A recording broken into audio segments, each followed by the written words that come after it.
Hello there. Thank you for coming to our talk today. My name is Corrine Occhino, and I'm here today representing my amazing research team, which includes Elisane, Alecrim, André, Xavier, both from the Federal University of Paraná in Brazil, and Benjamin Anible, who is from UNM, but is now working in Norway at the Western Norway University of Applied Sciences.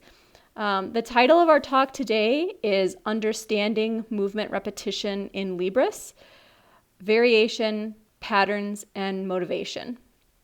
So today we're going to be talking to you about some features of movement repetition with a focus on Libras, the sign language of Brazil.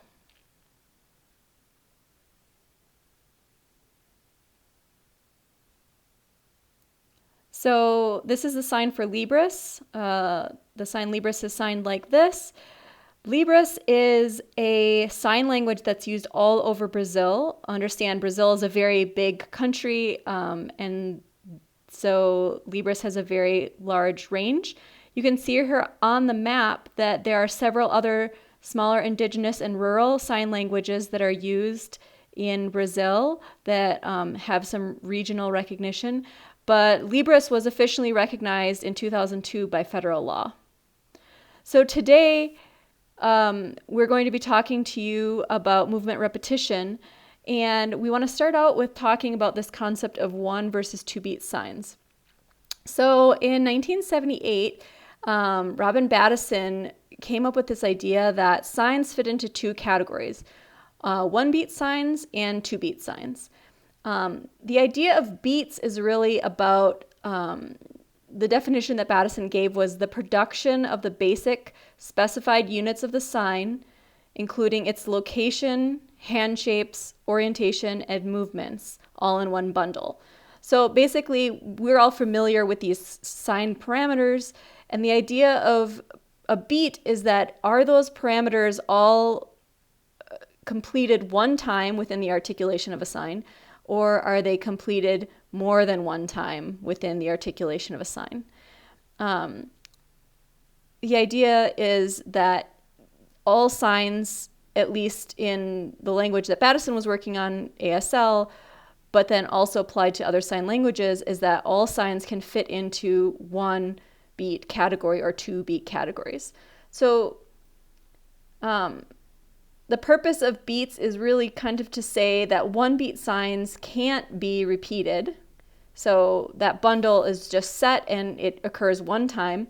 And 2 beat signs can be repeated, maybe more than once even. But the idea that 2 beat signs can be repeated and 1 beat signs can't be repeated. So here's an example from Libras. This is a sign relief.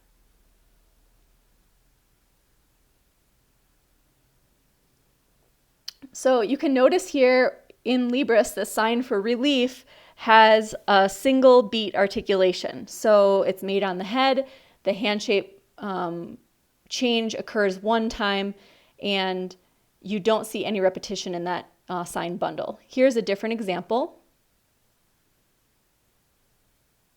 This is the sign for play. And notice how many times in the sign for play that the signer repeats this kind of circular movement. It's kind of over and over again. So the idea here is that the sign on the top is a 1 beat sign, the sign on the bottom is more than 1 beat sign, and this is basically the separation. But of course, it's actually a lot more complicated than that. So here we want to show you a couple of examples from Libras that really show that this is the sign for Christmas, and it's going to show you the variation in repetition in the articulation of the sign for Christmas. So let me show the example here.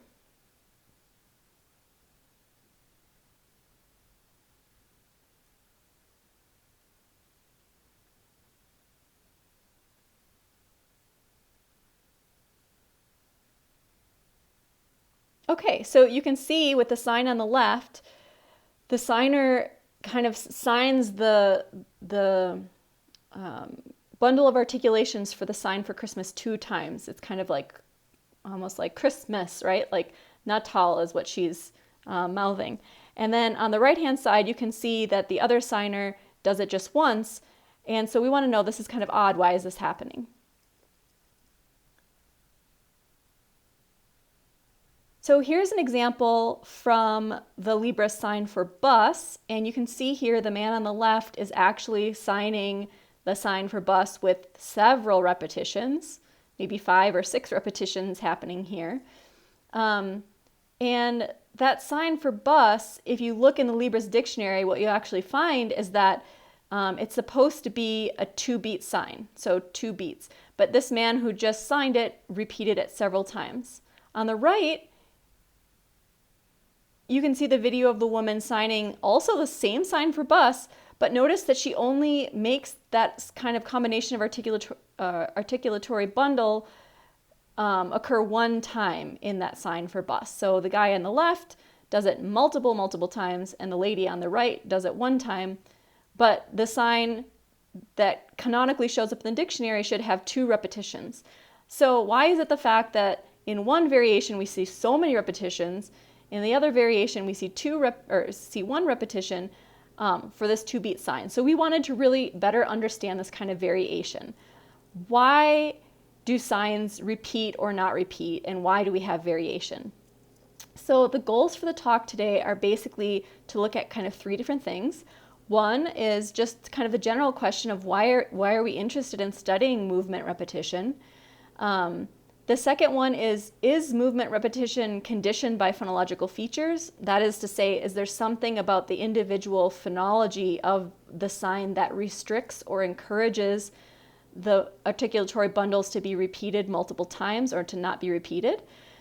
And then the third goal for today is to talk about whether or not semantics or meaning has any role in movement repetition. So we're going to kind of work our way through starting to talk about phonology and then moving on to talk about semantics. So the first question here, why do we want to study movement repetition? So really, in the past, there's been several hypotheses that people have set up that basically recognize this one kind of 2-beat pattern. Whether or not they call it that, you know, it might vary with the terminology. But basically the idea is that signs can have internal repetition. Here on the left you can see this kind of diagram that shows you can have sign internal repetition, which can be either phonological or morphological, or you can have sign external repetition, which is really happening more in the syntax. And so we want to know why we're focused more on the phonological, morphological repetition, but we want to know what elements are repeated in the sign. How is it repeated? Right? So like, is it partially repeated? Is it fully repeated? Then we want to know, what is the result of repetition? Is it actually that it's doing some morphological work, or is it just purely formal? And then the fourth kind of question here is, what types of words allow repetition? So is it any word that can have movement repetition, or are there some kind of constraints on what words allow movement repetition in the articulatory bundle of a sign? Okay, so now I'm going to just briefly mention our methodology. This data was collected in 2014 by Xavier in the city of Sao Paulo. He had 12 deaf signers from the age of 17 to 60. Their mean age was 32. The data collection protocols basically included using Portuguese glosses and pictures of concepts to elicit 60 different signs in Libras. These words were showed in random order 3 times each, so we got 3 takes for each sign from every signer that was participating. And the data was basically collected by a deaf researcher using PowerPoint slides on a computer to show the concepts, and then the signers basically they directed their signs at the camera as the deaf research assistant filmed them. So here we want to basically talk about whether or not this beats analysis holds. So Bateson had this idea about 1 versus 2 beat signs being kind of separate categories, and we wanted to know, is that true or not? So here, I have a very complex chart to explain to you. If you have more questions about it, I can definitely talk to you about these graphs more in the Q&A. Basically, let me walk you through it though. So on the left-hand side, you're going to see the y-axis, and the y-axis is going to have the number of repetitions that we saw for any given sign. We're focused here on the third trial, so the third time that participants saw the sign. On the bottom, you're going to see the x-axis, which is showing how often things were repeated. So we have 3 categories: always, sometimes, and never. So on the left-hand side, you see this category that says always. That means that those signs, when we elicited them, were always repeated. And then kind of the opposite of that, on the right-hand side, is you're going to see those signs we elicited were never repeated. So we never got examples of repetition in those signs. So here the dots represent data points, and the blue-green color is going to be 1 beat signs, and the red-orange color is 2 beat signs. So here really what's very interesting is that in the middle, you can see for things that were sometimes repeated, we have this kind of trend that 2 beat signs tended to be more repeated. And on the right-hand side, you have a very clear trend that the signs that never got repeated seem to be 1 beat signs. So when we had signs that weren't repeated, those were the 1 beat signs. You also probably noticed these boxes here. So those boxes represent kind of the average where the data clusters. So you can see that on the left-hand side for always repetition, that those 2 boxes they're not really statistically significant. They're basically some 1 beat signs always got repeated and some 2 beat signs always got repeated. But in the center, you see that there's kind of a clear trend that 2 beat signs were more often to be repeated sometimes. And on the right-hand side, the far right, you see that the signs that never got repeated tend to be the 1 beat signs. So you can see that bar, it has a lot of variation because there's a lot of points that fall outside of it. But you can still generally see that for blue, the blue-green, which is 1 beat signs, that they do get repeated much less. That's statistically significant. And then on the right-hand side, you see, wow, that really the signs that never get repeated really do tend to be the 1 beat signs. So those elicitations that we get that don't get repeated tend to be 1 beat signs. So really with this data, we can see that, maybe Bateson was onto something, that 1 beat signs tend to not have repetition that much, and the 2 beat signs tend to get repeated more. But it's not perfect. There is a trend here, but the data is still a little bit messy. So now we want to analyze based on phonological parameters. So this first phonological analysis here is looking at whether or not hand-shape type influences movement repetition. So we're calling this hand-shape type because we were interested in whether complex versus simplex hand shapes had some kind of a role in movement repetition. Complex hand shapes and simplex hand shapes are basically defined kind of opposite to each other. So the simple hand shapes that we counted are the ones that are basically in that unmarked hand shape category, like B, 1, S, the kind of basic hand shapes. And then everything else that wasn't in that set are considered complex. So here you can see that simple is blue and complex hand shapes are red. Number of repetitions in the trial are on the y-axis again, and the x-axis is showing you which hand shapes individually. So you can see here that you basically have, on the far left, you have a hand shape, which is a simple hand shape. But then you have a K and an L, which are the next most repeated hand shapes. And those are both considered complex. And then here again, we have 3 simplex in a row, 1, 5, and B. But you can see this general kind of downward trend in this graph that shows from left to right, things are getting less repetitions. But notice that really, the more complex hand shapes aren't getting repeated less overall. So now we're going to look at movement repetition by movement type. And movement type is also kind of a categorization of a group of phonological parameters. So we coded all of the different movement parameters in our database according to kind of 4 very broad movement types. So the green represents orientation change as a movement type. The kind of purplish gray here is going to be circular movement of some kind. Then you have kind of an orangish color, which is representing hand shape change as a type of movement. And then on the far right, we have path in kind of a lemony yellow color. Still on the y-axis, we have number of repetitions per trial. And on the x-axis, you can see that's basically the coding for the movement type. So here we see a really clear trend that on the left-hand side, orientation change, hand shapes that have orientation change tend to have a lot of movement repetition happening. So orientation as a type of movement tends to repeat more often, especially when you contrast that with, say, on the right-hand side, the path. And you can see that for path movement, that you're much less likely to have repetitions in signs that have some kind of a path movement as their primary movement. You can also note here with the yellow that there's actually like a lot of data that doesn't fit into the average. So really that's probably telling us something about that category, that it's maybe too heterogeneous and we might have to divide that out later.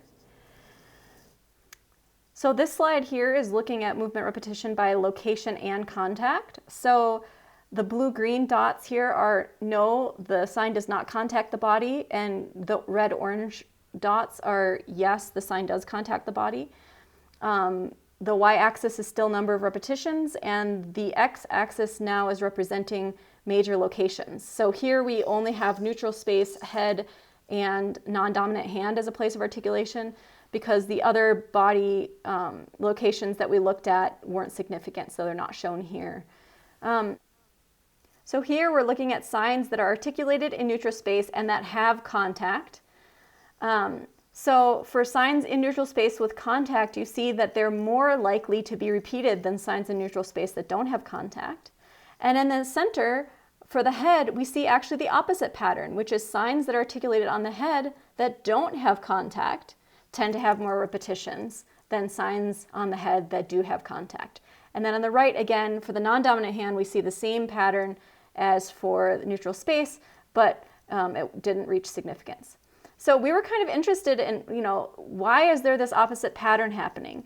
So we went back to look at the data and we kind of noticed that those are actually 2 different kinds of words that are showing up there. So we went back and recoded and started to add this category of word class.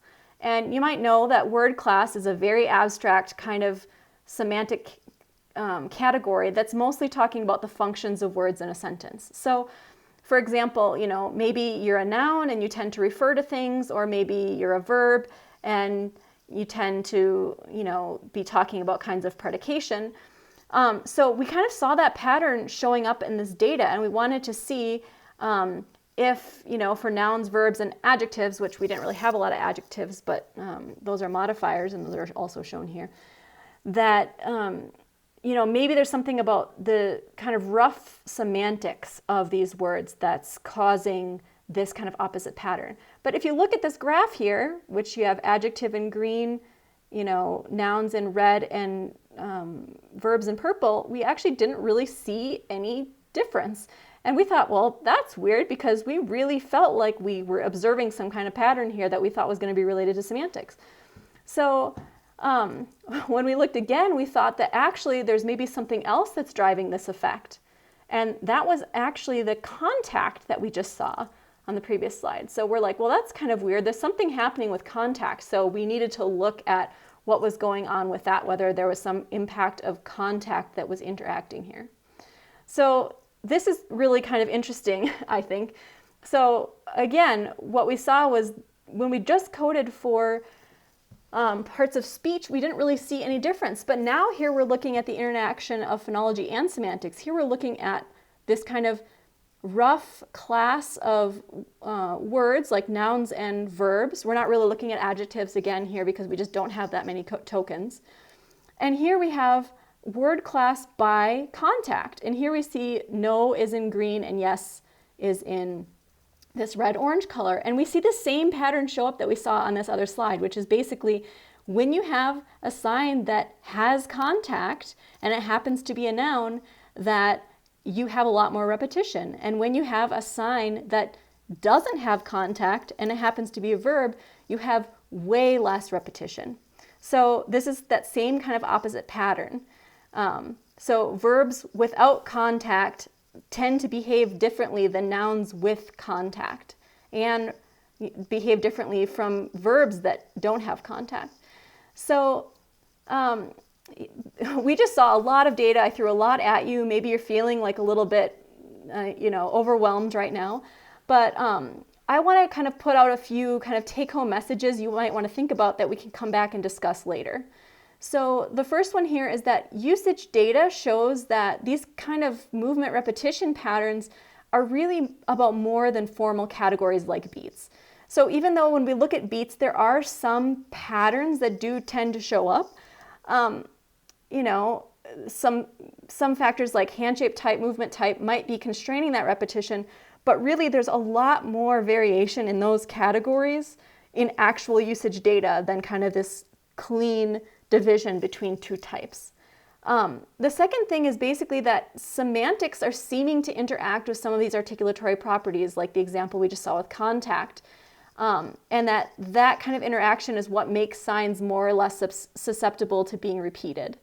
The third thing here that I want you to think about maybe for the discussion is that while some of these form-based patterns were descriptively useful and we were able to code for them and find some kinds of patterns, really when we started looking at this interaction of form and meaning, by adding this like small piece of semantics, we saw that a lot of these patterns actually had something else kind of driving them. And that only by looking at these form meaning mappings kind of together can we really get a nuanced picture of this kind of complexity that's going on with something like movement repetition. So that leads to the last point, which is basically that, well, some of these form-based parameters were useful in terms of finding patterns, that really, if you want a more nuanced picture of the complexity, you have to look at form and meaning together. So now you might be wondering what we're doing next. There's kind of three next steps. The first one is that for some of these really heterogeneous categories, we want to go back and maybe code them a little bit more detailed and remove some of that variation from those categories, because there's a lot of skewing with those data points, which probably means that there's more stuff in that category than there should be, and we maybe need to break that apart. The second thing is that we want to collect more of this kind of data, but in some kind of context. So even though we still might do an elicitation task, we want to have things within a sentence to remove this kind of list intonation effect that we saw across trials, which is that people's repetition varied regarding whether it was the first or the third time they saw it. So we also want to look at usage patterns in other sign languages. So maybe looking at this same noun-verb distinction and see if we find evidence for that in other languages. We think that would be kind of interesting to see if this is just a Libras pattern or if this is a pattern we find somewhere else. Okay, so here's the references. I want to just thank everyone for coming to our talk. I know you have a lot of talks to watch this week. Thanks for watching all the way through. I hope to see you guys all at the Q&A, and bring your questions. I hope we can see you later and appreciate you listening. Thank you.